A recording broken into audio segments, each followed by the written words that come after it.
लोकसभा निवडणुकीच्या पार्श्वभूमीवर शहरात कायदा सुव्यवस्था राखण्यासाठी पोलीस यंत्रणा सज्ज झाली आहे। नागरिकांनी निर्भयपणे मतदान करण्यासाठी डोंबिवली विष्णुनगर पोलिसांनी एसीपी सुनील कुराडे यांच्या मार्गदर्शनाखाली डोंबिवलीत रूट मार्चचे आयोजन केले होते। या रूट मार्चमध्ये पोलिसांसह BFSचे जवान, होमगार्ड सहभागी झाले होते। नागरिकांनी निर्धास्तपणे आपला मतदानाचा हक्क बजवावा व लोकशाहीच्या उत्सवात सहभाग घ्यावा असे आवाहन पोलिसांनी या रूट मार्चच्या माध्यमातून केले आहे।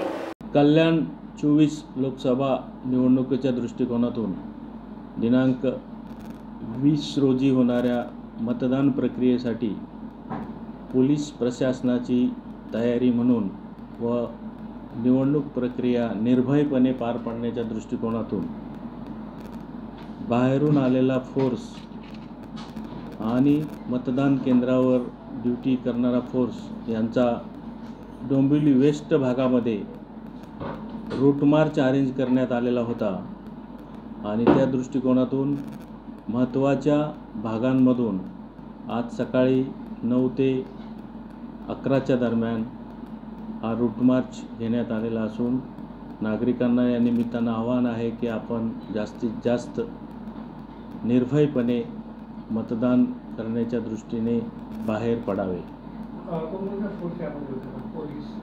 यामध्ये BSFचे जवान, होमगार्डचे जवान आणि पोलीस प्रशासनाचे जवान सामील होते।